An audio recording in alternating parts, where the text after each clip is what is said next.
اپنے بچوں کو 3 چیزیں سکھاؤ. کون کہہ رہا ہے یہ؟ جو پوری کائنات کے استاد ہیں.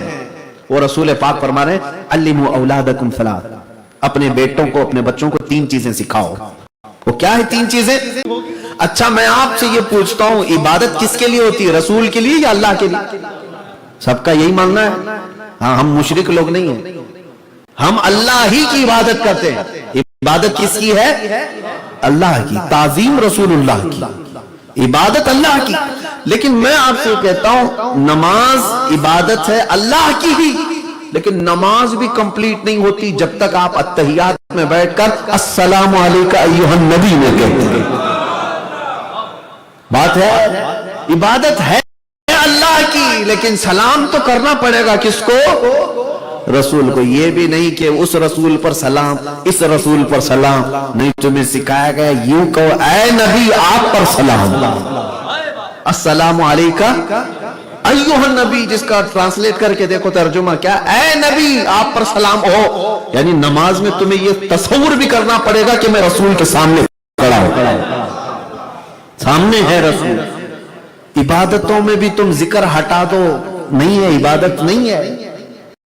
کوئی چیز لے کر کے آؤ, میں بتاتا ہوں کہ میرے رسول کو کہاں سے ہٹاؤ گے, نبی پاک کو. اگر امام صاحب کہتے ہیں روزہ اللہ کی عبادت ہے, صبح صادق سے پہلے سحری کرو اور افطار جو ہے جیسے ہی سورج غروب ہو جائے افطار کر لو, یہ روزہ ہے. ان سے پوچھو یہ کس نے بتایا, یہ کس نے بتایا آپ کو؟ ان کو کہنا پڑے گا میرے رسول اللہ نے بتایا. ہے رمضان کا روزہ اللہ کی عبادت, لیکن طریقہ میرے مصطفیٰ کا ہوگا. اسی کو اعلیٰ حضرت فرماتے ہیں ذکر خدا جو ان سے جدا چاہو نجدی ہو. اگر کوئی اللہ کا ذکر کرنے کا دعویٰ کرتا ہے اور یہ کہتا ہے کہ اس میں رسول کا ذکر نہیں آنا چاہیے, اعلیٰ حضرت فرماتے ہیں واللہ ذکر حق نہیں کنجی سقر کی ہے. یہ ذکر حق نہیں, یہ جہنم کی چابی ہے. ان کو چھوڑ کر کے نبی پاک کو اگر کوئی یہ کہتا ہے کہ ایمان کمپلیٹ ہو سکتا ہے, نہیں ہوگا, ہوگا ہی نہیں. اور اقبال سے پوچھو, علامہ اقبال سے, دین کس کو کہتے ہیں, ایمان کس کو کہتے ہیں؟ وہ کہتے ہیں بمصطفیٰ برساں خیش کہ دی ہماؤس. فارسی میں کہتے ہیں اپنے آپ کو رسول اللہ کے قدموں تک پہنچا دے, یہی دین ہے. گر بؤن رسیدی تمام بو لہبیز, اور اگر رسول اللہ تک نہیں پہنچ سکا تو زندگی ابو لہب کی طرح ہے. ہاں ایسے ابو لہب آج بھی گھوم رہے ہیں, بہت ہیں. وہ سمجھتے ہیں یہاں سر جھکانا اٹھانا, سر جھکانا مرغے کی ٹھونک کی طرح, سجدے پہ سجدے, سجدے پہ سجدے ہیں. قرآن کی تلاوتیں بھی ان کے پاس ہیں. لیکن ایک بات یاد رکھو, دل سے اگر حضور پاک صلی اللہ علیہ وسلم کی محبت نہیں خالی ہے تو کروڑوں سجدے بھی اسے کام نہیں دیں گے. وہ شیطان مردود لعین کی طرح, جس کے سجدے پوری روئے زمین پر پھیلا دیے جائیں تو ایک رائی کے دانے کے برابر بھی جگہ باقی نہیں رہے گی ابلیس کے. لیکن اس کی خطا کیا تھی؟ اللہ کے نبی کی تعظیم نہیں کیا. وہ تو عبادت اللہ کی کرتا تھا نا, لیکن انکار کیا کیا تھا؟ آدم علیہ السلام کو سجدہ نہیں کروں گا, وہ تعظیم تھی. نبی کی تعظیم نہیں کیا, کروڑوں سجدے منہ پر مار دیے گئے, کروڑوں سجدے منہ پر پھینک دیے گئے. اسی لیے یاد رکھو اپنے بچوں کو جو ایمان میں بار بار کر رہا ہوں, حقیقت میں ایمان جو ہے اللہ کو ایک ماننا, اللہ کو ایک ماننا, اس کے ساتھ کسی کو شریک نہ کرنا. رسول پاک کو اللہ کا آخری رسول ماننا. ایمان کے تو 7 حصے ہیں نا, آمنت باللہ وملائکتہ وکتبہ ورسلہ والیوم الآخر والقدر خیرہ وشرہ من اللہ تعالی والبعث بعد الموت. ایمان یہ 7 چیزیں اس کے اندر. میں ایمان لایا اللہ پر, اس کے فرشتوں پر, اس کی کتابوں پر, اس کے رسولوں پر, قیامت کے دن پر, تقدیر پر, اور مرنے کے بعد دوبارہ زندہ ہونے پر. یہ 7 چیزوں پر کو ماننے کا نام ایمان ہے. لیکن ان 7 چیزوں میں جو جڑ ہے وہ رسول اللہ کی ذات پر ایمان رکھنا. کیوں؟ یہ بتایا کس نے؟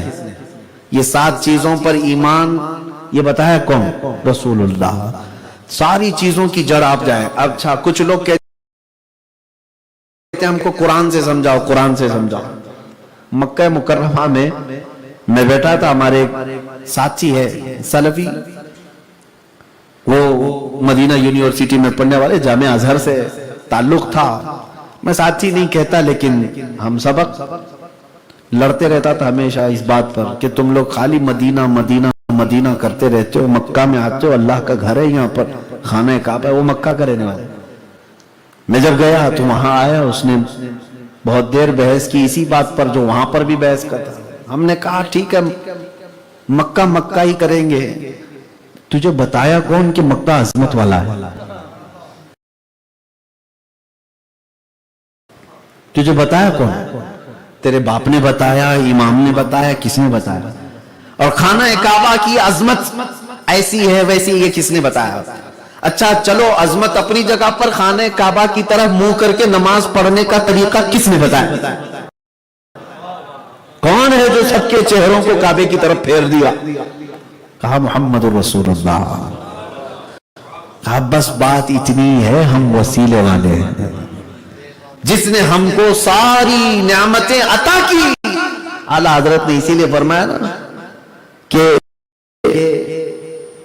نجدیو کلمہ پڑھانے کا بھی احسان گیا اور تم پر کوئی میرے آقا کی عنایت نہ سہی، نجدیو کلمہ پڑھانے کا بھی احسان گیا۔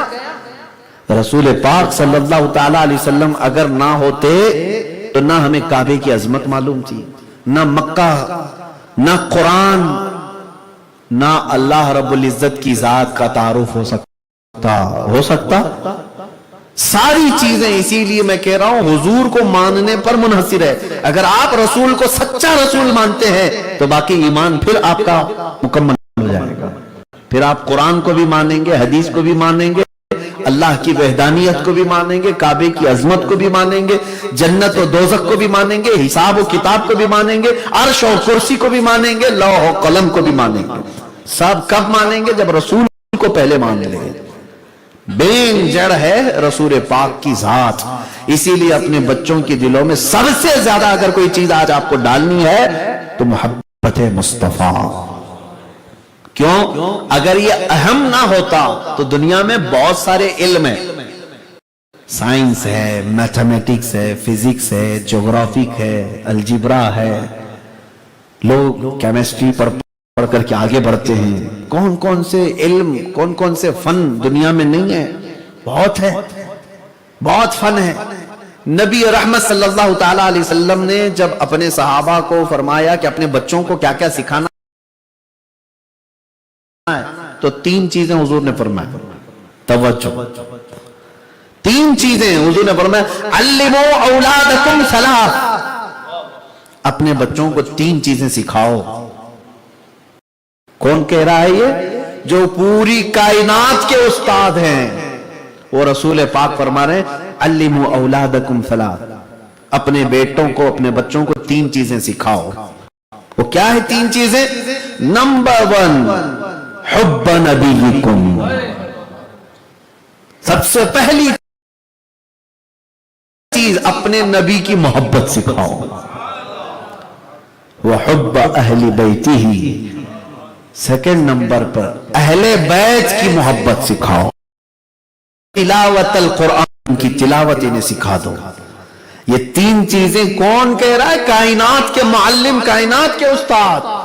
مجھے بتاؤ اے میرے عزیزو، سب سے فرسٹ نمبر پر کیا فرمایا میرے آقا نے؟ اپنے نبی کی محبت سکھاؤ۔ اگر بچے کے اندر یہ آ گئی تو اس کا سارا ایمان محفوظ ہو جائے گا، اس کا ڈگمگ نہیں رہے گا، آئیں کائیں نہیں کرے گا، اپنے رسول پر یقین آ جائے اس کو، غیرے غیرے نچو کھیرے کو کبھی وہ خاطر میں نہیں لائے گا۔ یہی کام زندگی بھر اعلیٰ حضرت نے بریلی میں بیٹھ کر کے کیا ہے۔ پورے لوگوں کو، اس وقت ہندوستان کے حالات کیا تھے؟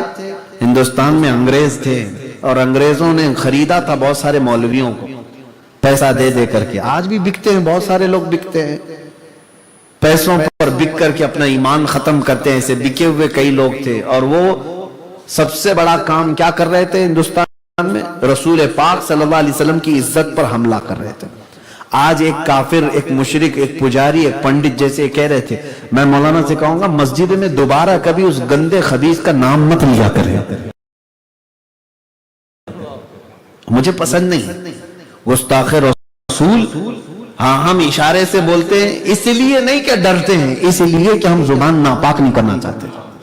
ہاں ہمیں پسند نہیں ہے، ہم جتنی بات کریں گے ہماری زبان میں محمد محمد ہوگا، رسول پاک صلی اللہ علیہ وسلم کا نام۔ کیوں؟ اس لیے کہ یہ نام ہمارے دلوں میں ایمان اور ہمارے جسموں میں حرارت پیدا کرتا ہے، گندے خبیثوں کا نام نہیں۔ اس وقت میں جو بات کہہ رہا تھا، یہ پنڈت، پجاری، کافر، مشرک اگر بھونکیں تو مسلمان الرٹ ہو جائیں گے، یہ دشمن ہے۔ لیکن کوئی داڑھی ٹوپی والا، جبے کبے والا ہی بولنے لگ جائے تو کئی مسلمان بہک جاتے ہیں، اچھا یہ مولانا ایسا بول رہے ہیں، یہ مولانا ایسا بول رہے ہیں، اس میں کئی لوگ گمراہ ہوتے ہیں۔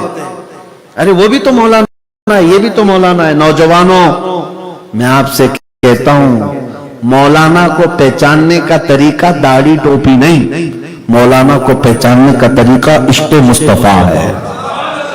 اگر رسول پاک کی محبت ہے تو پھر وہ تمہارے سر کا تاج ہے، اور اگر حضور پاک کی عظمت اس کے سینے میں نہیں ہے، جتنی لمبی ٹوپی لگائے، جتنی لمبی داڑھی لگائے، وہ تمہارے لیے جوتیوں سے بھی کم درجہ رکھتا ہے۔ یہی صحابہ کا ایمان تھا، یہی اعلیٰ حضرت نے ہمیں دیا ہے۔ اور ہمارے مرشد حضور تاج الشریعہ رحمۃ اللہ تعالیٰ علیہ یہ فرماتے تھے رسول کریم صلی اللہ تعالیٰ علیہ وسلم کے دربار کے سلسلے میں کہ نبی سے ہو جو بیگانہ اسے دل سے جدا کر دے، نبی سے ہو جو بیگانہ اسے دل سے جدا کر دے، پدر مادر برادر جان و مال ان پر فدا کرتے ہیں، باپ ہو، ماں ہو، مال ہو، جان ہو، سب رسول اللہ پر۔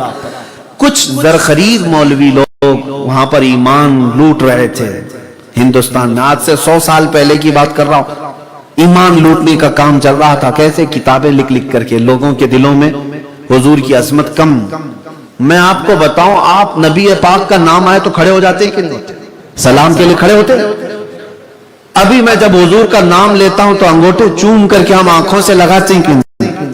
یہ دلوں کے اندر آپ کے محبت ہے اور عظمت ہے، اور اس کے اوپر جب کوئی حملہ کر رہا تھا، ڈاکہ ڈال رہا تھا، نہیں، ان کے لیے کھڑے ہونا جائز نہیں۔ نبی کا مقام صرف اتنا ہی ہے کہ وہ جیسے بڑا بھائی ہوتا ہے۔ یہ جب سب کہا جانے لگا، مجھے بتاؤ میرے عزیزوں، کیا ایمان محفوظ رہے گا؟ حضور پاک صلی اللہ تعالی علیہ وسلم کی عظمت سینوں میں بالکل کم نہ ہو، تب بریلی کے امام اعلیٰ حضرت امام اہل سنت نے قلم اٹھایا اور کہا، ظالموں تم کہتے ہو رسول کا مقام اتنا ہے اتنا ہے، پھر اعلیٰ حضرت نے پوری دنیا میں ڈنکا بجا کر کے بتایا کہ میرے رسول کا مقام کیا ہے۔ سرور کہوں کہ مالک و مولا کہوں تجھے، باغ خلیل کا گل زیبا کہوں تجھے، اے جانے جام جانے تجلا کہوں تجھے، تیرے تو وصف عیب تناہی سے ہیں بری، حیران ہوں میرے شاہ میں کیا کیا کہوں تجھے، لیکن رضا نے ختم سخن اس پہ کر دیا، خالق کا بندہ خلق کا آقا کہوں تجھے۔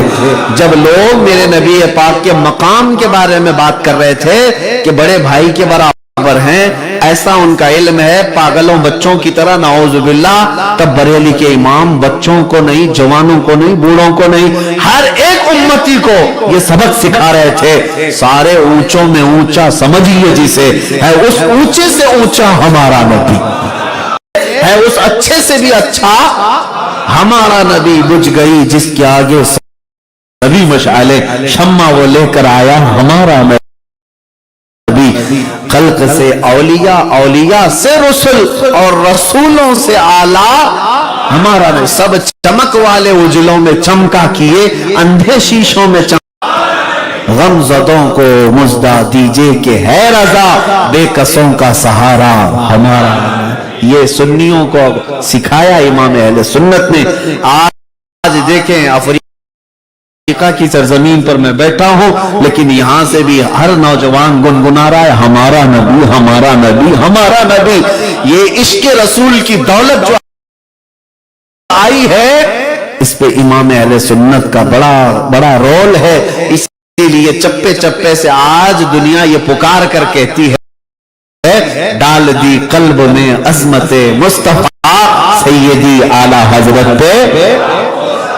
میرے عزیزو آج اسی کام کو دہرانے کی ضرورت ہے, اسی کام کو دہرانے. اعلی حضرت کا مشن یہی ہے, اعلی حضرت کا مشن اور کچھ نہیں. عشق رسول سینوں میں ڈال دینا یہی اعلی حضرت کا مشن ہے. آج اپنے بچوں کو اتنا مضبوط ایمان دو, اتنا مضبوط ایمان دو کہ انہیں یقین اپنے ربی پاک کی ذات پر اپنی جان سے زیادہ پیدا ہو, اپنی جان اپنی سانسوں سے زیادہ رسول کے فرمان پر یقین ہو. اگر اللہ کے رسول نے یہ فرمایا تو ہو کر رہے گا. نبی پاک صلی اللہ علیہ وسلم کی عظمت. میرے عزیزوں لوگ آج ہماری مسجدوں میں آ جاتے ہیں, نہ جانے کیسی کیسی گستاخیاں کر کے ان کو شرم تک نہیں آتی. حضور پاک صلی اللہ تعالی علیہ وسلم کو ایذا دیتے ہیں, تکلیف دیتے ہیں. مجھے اس بات کی تکلیف ہے کہ بعض لوگ ہم سے یہ کہتے ہیں کہ آپ لوگ یہ فرقہ واریت فساد مچانے کے لیے سب باتیں کرتے. نہیں, تمہارے ماں باپ کو اگر کوئی گالی دے تو کیسا لگتا ہے, کیسا لگتا ہے. لیکن جو پوری کائنات کے رسول ہیں, خاتم النبیین ہیں, سید العالمین ہیں, ان کے بارے میں آج اگر کوئی یہ کتاب لکھے کہ ان کی ماں اور ان کے باپ دونوں جہنمی ہیں, نعوذ باللہ من ذالک, کیا یہ رسول اللہ کو ایذا دینا نہیں ہے؟ کیا میرے آقا صلی اللہ علیہ وسلم کو تکلیف دینا نہیں ہے؟ میرے عزیزو جب ایسی باتیں آتی ہیں تو ہمارا دل تڑپ جاتا ہے, ہمارا دل پسیج جاتا ہے کہ ہم اپنے نبی کے لیے ایسی بات کیسے برداشت کریں. پھر ہم اپنی گفتگو میں ان کو ٹارگٹ کر کے کہتے ہیں ظالمو تم عاشق رسول نہیں ہو. اگر حضور سے محبت ہوتی تو ایسے جملے نہیں کہتے. تم اپنی ماں کے لیے اپنے باپ کے لیے نہیں کہتے, رسول اللہ کے ماں باپ کے بارے میں بات کرتے ہو. میں کہتا ہوں رسول اللہ کی نسل, حضور پاک کا جو نسب ہے وہ صرف ان کے ماں باپ تک ہی نہیں, آدم علیہ السلام تک میرے رسول کے باپ میں آبا و اجداد میں کوئی کافر نہیں رہا, کوئی کافر نہیں رہا. الحمدللہ ہم شجرہ بھی جانتے ہیں میرے آقا کا, ہم پڑھتے بھی ہیں. آدم علیہ السلام سے لے کر رسول پاک صلی اللہ علیہ وسلم تک جو نسب ہے, خود میرے آقا حضور فرماتے سب سے اچھا جو تھا اللہ نے اس کے پشت پر میرا نطفہ رکھا. نور مصطفیٰ ایرے غیرے میں نہیں آیا, سب ساجدین میں آیا. وَتَقَلُّبَكَ فِي السَّاجِدِينَ, اللہ نے فرمایا. عزیزان گرامی, میں بات کہاں لے جا رہا ہوں, یہی کہ جب ایسے معاملات آ جائیں کہ تمہارے بچوں کے دلوں میں یہ بات ڈالنے لگ جائے کوئی, اور وہ بھی ٹوپی والا داڑھی والا, کہ نبی پاک کی ماں باپ جہنم میں ہے, نعوذ باللہ, ان سے وسیلہ نہیں لینا چاہیے, ان سے مانگنا نہیں چاہیے, وہ مر کر مٹی میں مل چکے. تو کیا ان سب باتوں سے دلوں کے اندر عظمت کم نہیں ہوگی؟ حضور پاک صلی اللہ علیہ وسلم کا وقار اس بچے کے اندر کم نہیں آئے گا؟ ان تمام ایسی خرافات سے اپنے بچوں کو بھی بچاؤ اور ان کی نحوست سے بچاؤ, ان کی نحوست سے بچاؤ, ایمان خطرے میں آ جائے گا. دیکھو ایک بات یاد رکھو, آپ کو یہ عقیدہ ہے یا نہیں؟ یہ عقیدہ میں آپ سے پوچھ رہا ہوں کہ کل مرنے کے بعد قبر میں رسول اللہ کا سامنا ہوگا کہ نہیں ہوگا؟ ہے نا, فرشتے جو تیسرا سوال کریں گے, کیا کریں گے؟ 2 سوال تو نکل سکتا ہے ہر کوئی, من ربک ما دینک, تیرا رب کون ہے, تیرا دین کیا ہے. تیسرا سوال ما کنت تقول فی حق ھذا الرجل, فرمایا گیا رسول اللہ کو دکھا کر فرشتے پوچھیں گے ان کے بارے میں کیا کہتا تھا. یہی سوال میں بہت سارے پھنس جائیں گے. رب کو تو بہت لوگ کہیں گے میرا رب اللہ ہے, دین کے بارے میں کہیں میرا دین اسلام ہے. جب رسول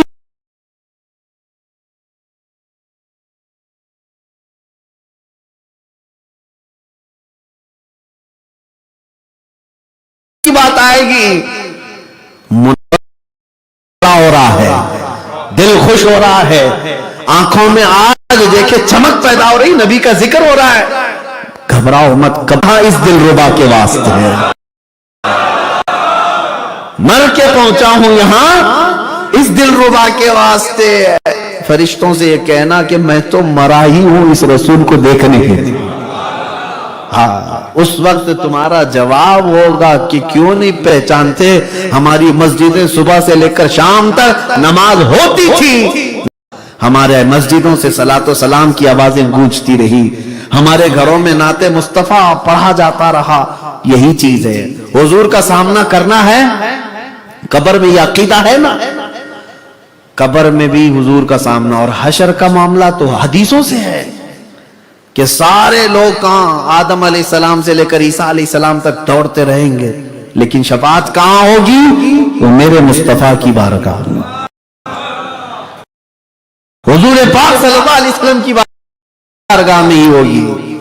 اب مجھے بتاؤ، زندگی میں بھی ان کا نام ضروری ہے، اذانوں میں بھی، اقامت میں بھی، نماز میں بھی، اور قبر میں بھی، اور حشر میں بھی۔ اسی کو اعلیٰ حضرت نے فرمایا، وہ جو نہ ہوں تو، وہ جو نہ تھے تو کچھ نہ تھا، وہ جو نہ ہو تو کچھ نہ ہو۔ جان ہے وہ جہان کی، اور جان ہے تو جان ہے، جان ہے تو جہان ہے۔ اگر حضور نہیں ہے تو قبر بھی تیرے لیے مشکل ہے، حشر بھی تیرے لیے مشکل ہے، اور زندگی بھی مشکل ہے۔ اس لیے میرے عزیزو، اعلیٰ حضرت کی سنو، اعلیٰ حضرت فرماتے ہیں، آج لے ان کی پناہ، آج مدد مانگ ان سے، آج لے ان کی پناہ، آج مدد مانگ ان سے، کل نہ مانیں گے قیامت میں اگر مان گیا۔ ایمان اسی کو کہتے ہیں، انہیں جانا، انہیں مانا، نہ رکھا غیر سے کام، للہ الحمد میں دنیا سے مسلمان گیا۔ اللہ کریم آپ سب کے ایمان کی حفاظت فرمائے۔ میری آخری نصیحت ہے، پتہ نہیں ہماری ملاقات ہو یا نہ ہو، لیکن میں جو بات کہہ کر دے رہا ہوں، حضور کی حدیث، علموا اولادکم ثلاث، اپنے بچوں کو 3 چیزیں سکھاؤ۔ حب نبیکم، سب سے پہلی چیز اپنے نبی کی محبت، دوسرے حب اہل بیتی ہی، دوسرے اپنے نبی کی اہل بیت سے محبت، وتلاوت القرآن الکریم، تیسرے نمبر پر قرآن کی تلاوت کرنا انہیں سکھا دو۔ یہ 3 چیزیں سکھا کر ٹینشن فری ہو جاؤ اپنے بچوں کے لیے، اور کہو یا رسول اللہ آپ نے فرمایا تھا 3 چیزیں میں نے بچے کو ڈال دیا، اب اس کو نیک و صالح بنانا اب آپ کی ذمہ داری ہے۔ حضور کے حوالے کرو، انشاءاللہ یقین ہے تمہارا بچہ چور، ڈاکو یا ایرا غیرہ نہیں بنے گا، دنیا کے کسی بھی خطے میں جائے گا، میرے نبی کے عشق کی بہاریں اور حضور کی خوشبوئیں پھیلاتا ہوا نظر آئے گا۔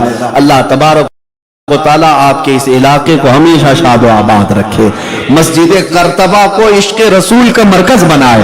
اللہ کریم ظالموں کے ظلم سے یہاں کی حفاظت فرمائے، بد نظری اور بری نظروں سے اس کی حفاظت فرمائے۔ میں دعا کرتا ہوں مولا آج کی اس محفل پاک کی برکت سے قیامت تک یہاں بیٹھے ہوئے ہر بندے کی نسل میں عاشقان مصطفیٰ پیدا فرما۔ مولا قیامت تک یہاں کے پیدا ہونے والے بچوں میں کسی کو بدعقیدہ، گمراہ اور گستاخ ہرگز نہ بنا۔ اے اللہ ہم میں سے ہر بندے کو مجاہد اسلام بنا، تیرے نبی کے قدموں میں مر مٹنے والی جان ہمیں عطا فرما۔ کل کو قیامت کے دن جب اٹھایا جائے، اے رب کریم تیرے رسول کے جھنڈے تلے ہم سب کو جمع فرما۔ وآخر دعوانا ان الحمدللہ رب العالمین، السلام علیکم۔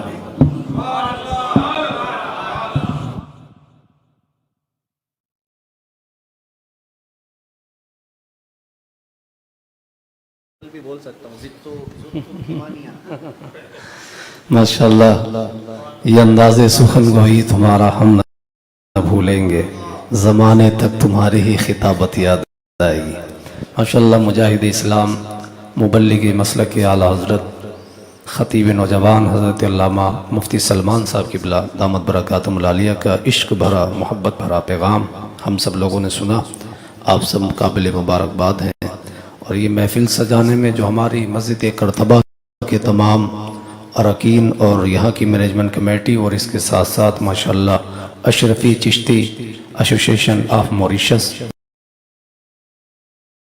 یعنی آکم، اور کیو آئی سی ہمارے بھائی تیم اللہ، یہ حضرت کو لے کر کے آئے ماشاءاللہ، اور ان کی وساطت سے حضرت یہاں تک پہنچے، اور کل انشاءاللہ تبارک و تعالی جمعہ حضرت سیپیر کی مسجد میں پڑھائیں گے انشاءاللہ تعالی، اور کل بعد نماز عشاء اللہ تعالیٰ مرکزی پروگرام ہوگا انشاءاللہ تبارک و تعالی، اور اس کے بعد سیٹرڈے کو انشاءاللہ ہماری مسجد رضا کاندھ مصپاوے میں حضرت کا خطاب نائب ہوگا۔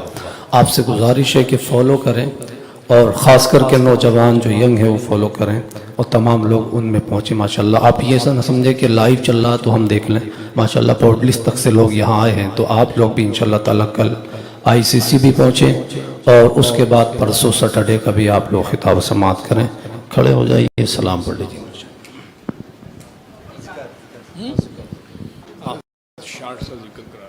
ذکر کرا دیجیے۔